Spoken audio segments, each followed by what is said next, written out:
Happy Halloween, everybody. This is me being festive. If everyone in your family started dropping dead, would you start to suspect one of your family members of poisoning them?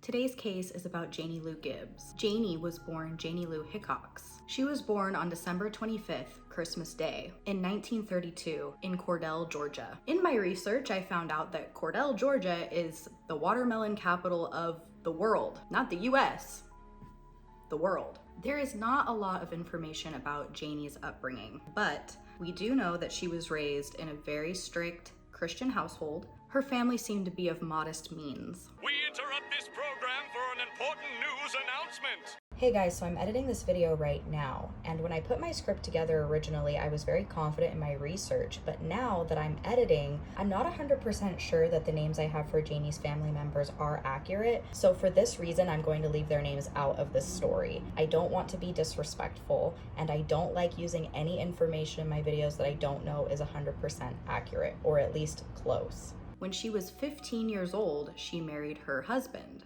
When they married, they moved to Arabi, Georgia. And when I Googled how to pronounce Arabi, this is the first hit that came up. Arabi, Georgia. Arabi, Georgia. A great place to visit. Arabi, Georgia.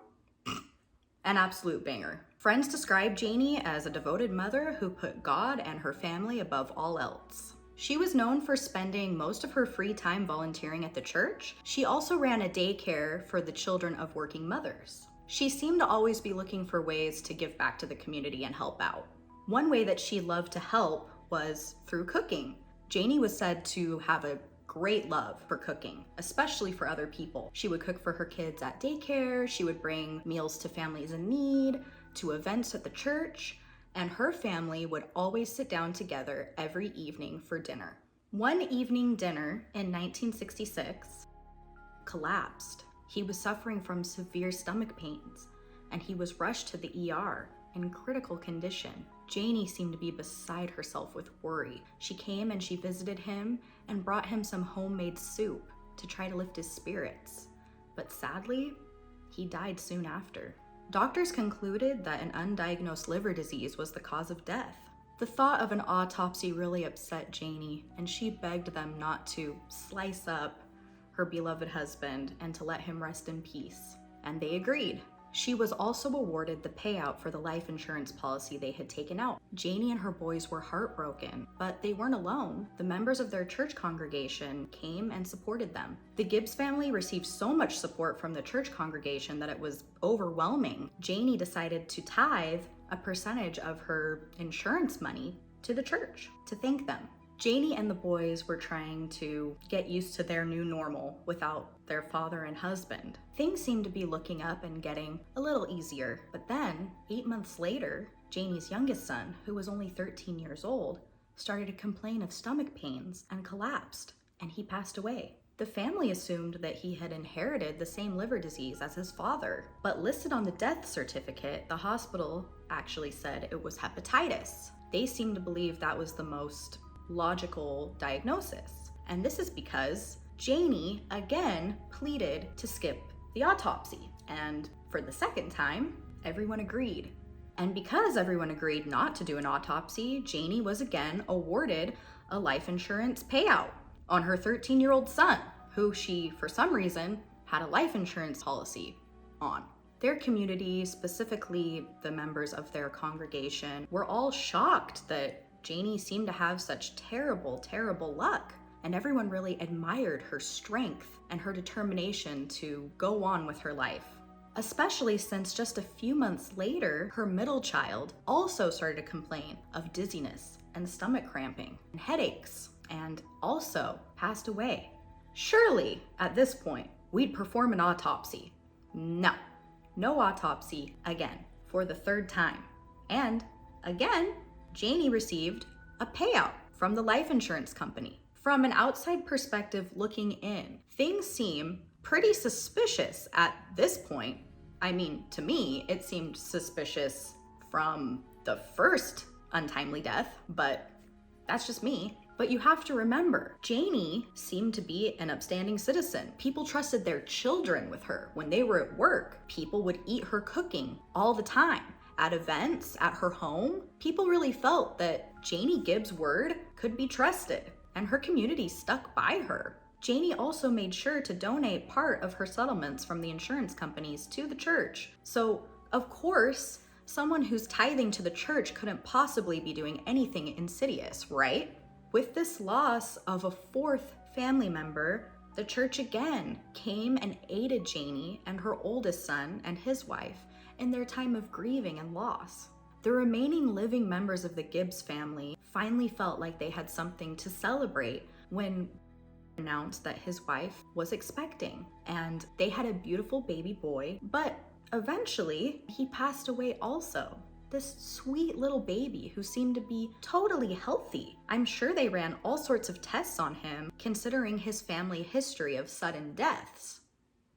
And his wife were absolutely devastated. This was their baby, their firstborn child, and he passed away. Janie, by all accounts, seemed to be distraught as well. His wife goes to the attending physician and she says, "You've got to perform an autopsy on my baby. This is so bizarre that he has just died. He was totally fine." I believe the attending physician told her, given the family history, it probably was natural causes and I don't see any reason to do an autopsy. I'm sure that would be absolutely infuriating for someone to say to you when your baby has passed away, and you know in your heart that something is wrong. And then, of course, a month later, passes away. And his wife goes absolutely ballistic, which, can you blame her? And she goes to the attending physician and she pleads with him to take this to the police department and start a formal investigation. And he does. And a formal investigation into the deaths begins. Blood samples were taken and tests were run. And the results of the test showed arsenic in their systems. With this information, they exhumed the other 3 family members who had passed away and run tests on them as well. And those tests also showed that those 3 family members all had arsenic in their systems as well. Being the common denominator, Janie is arrested. When interviewed, Janie admitted to the whole thing, but she didn't really give an explanation of why. It was for the money. With this information and this strange confession where no real information or motive was revealed, Janie was first sent to a mental institution because they decided that she was unfit to stand trial. She was clearly criminally insane. And the craziest part of this whole story, to me, is when she's at the mental institution, they let her work in the kitchen, serving food, making food. The lady who poisoned 5 people, they let her back in the kitchen. After some deliberation, they felt that she could stand trial, so a trial date was set. And Janie Gibbs ended up being sentenced to 5 consecutive life sentences. And she remained imprisoned until 1999, after appealing 17 times. She was denied every time. But in 1999, she was diagnosed with Parkinson's disease, and they released her into the care of her sister. She actually lived until 2010, where she passed away in a nursing home. It's really interesting with a lot of these cases of poisoning, especially cases that happened in recent history, but before our forensic testing had improved, because there are a lot of people who killed and harmed family members through poisoning who were just able to totally fly under the radar for years. I mean, they were actively killing people off for years. And depending on where they lived and what their community was like, people would back them up. With Janie, people backed her up. They believed her. They were like, Janie Gibbs? Never. I would trust her with my life. Which,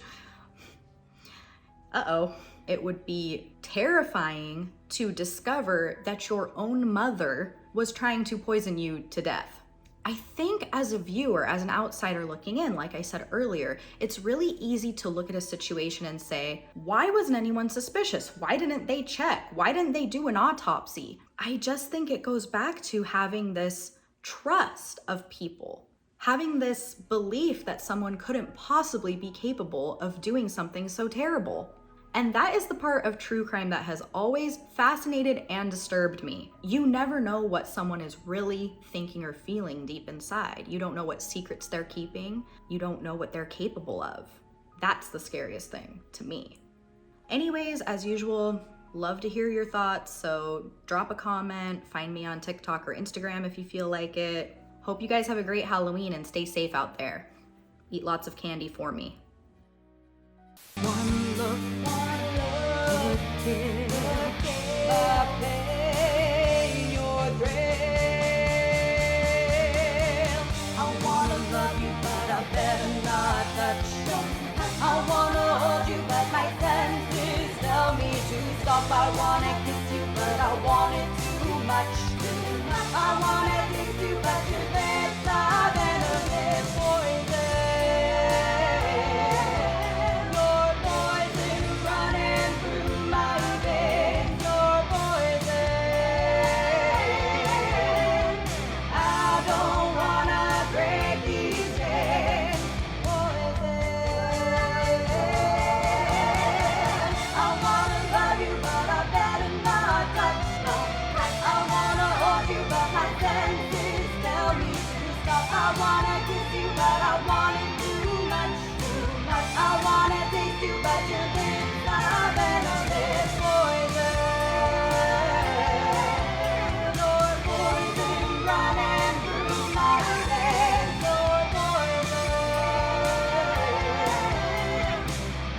Running deep inside.